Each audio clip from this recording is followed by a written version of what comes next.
তুমি অনবরত এত মিথ্যা কথা কোথায় শিখছো? এই শিক্ষা কোথায় পাইছো তুমি? হ্যাঁ, তোমার কি বাবা মায়ের প্রতি কোনো টান নাই? ওর কথা বাদ দিলাম, খায়রুলের কথা। আমরা তো তোমার নিজের জন্মদাতা। তোমার একটু লজ্জা করে না? আমার চোখের দিকে তাকায় মিথ্যা কথা বলতে তোমার কি একবারও জিহ্বাটা কাঁপে না? আব্বা, আমি আসলে তোমাদেরকে বুঝাতে পারতেছি না আব্বা। আমি যে কি প্রেশারে পড়ে কি হচ্ছে বিষয়, আমি আব্বা, তুমি শান্ত ঠান্ডা, আমি সবকিছু খুলে বলবো, কোনো চিন্তা নাই আব্বা। আমি তো তোমাদের সন্তান।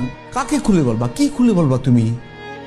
পরিস্থিতি ঠিক হোক, আমি সবকিছু খুলে বলবো আব্বা। তোমরা এগুলো নিয়ে কোনো টেনশন করবো না, আমি আছি তো। আমি আমি আমি যেহেতু এটা বলছি যে আমি এই বন্ধকের টাকাটা দিব, আমি আমার তো সময় নাই।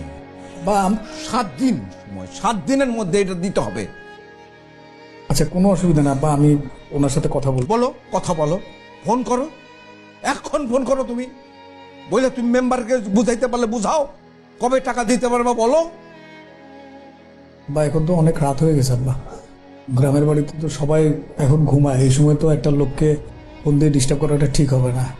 তুমি কোনো চিন্তা করো না, আমি কালকে কালকে সকালের ভিতরে কথা বলে আমি সব ফাইনাল করে ফেলবো আব্বা। তুমি কোনো চাপ নিও না আব্বা।